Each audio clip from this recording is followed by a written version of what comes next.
On the morning of January 15, 1947, Betty Berzinger pushed her 3-year-old daughter's stroller up a quiet residential street in South Los Angeles. She was running a short errand and decided to cut through an empty lot overgrown with brittle, dry grass. A glint of pale white, half buried in the brush, caught the corner of her eye. From 20 feet away, it looked exactly like a broken department store mannequin, pale and stiff under the weak January sun. She kept walking. She assumed a local store had dumped damaged, unwanted stock at the edge of the lot. Her daughter pointed at the shape and giggled. Berzinger kept moving, one hand on the stroller handle, ready to turn back onto the sidewalk. But the shape stayed in her peripheral vision. It did not look right. It did not look like plastic. Not when she let her eyes focus on it for half a second. She stopped. She turned back. She took 3 slow, deliberate steps closer. The illusion shattered. It was not plastic. It was skin. It was the bisected body of a young woman, posed neatly on the grass, drained of all blood, cut cleanly in half at the waist. Berzinger grabbed her daughter's hand before the child could look closer, turned, and ran. She did not stop until she reached the nearest payphone 3 blocks away. She fumbled the coin into the slot, dialed, and told the police what she had found. Before the world turned her into a myth, she was just Elizabeth Short, a 22-year-old from Massachusetts who packed a small suitcase and boarded a bus west. Chasing the dream Los Angeles had been selling to thousands of young people just like her. Hollywood shimmered on the horizon. The movies promised beauty could become fame, obscurity could become stardom, and a new life was always just one lucky audition away. But Los Angeles has always been built on 2 separate realities. By daylight, it sold glamour to the entire world. By night, it hid shadows no tourist ever got to see. Behind the bright marquees and locked studio gates, there was another world entirely. $2 a night flophouses, dim late-night bars on Skid Row, foggy, lonely streets where you could vanish without a trace. For every face that made it onto a movie screen, thousands more were swallowed by the city without a single sound. Elizabeth moved through that world with careful poise and quiet uncertainty. She knew presentation was everything in Los Angeles.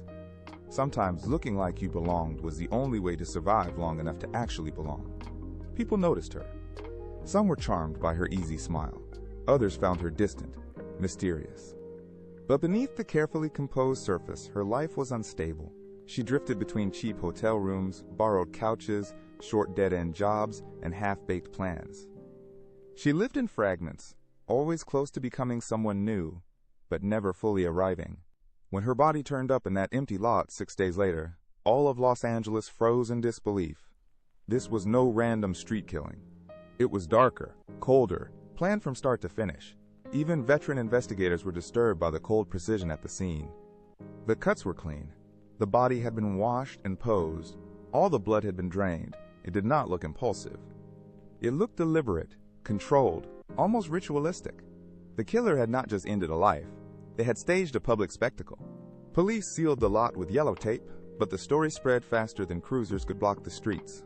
Reporters snuck past barricades for photos. Crowds lined the street to stare. The press did what it had always done. It transformed a young woman's tragedy into national mythology.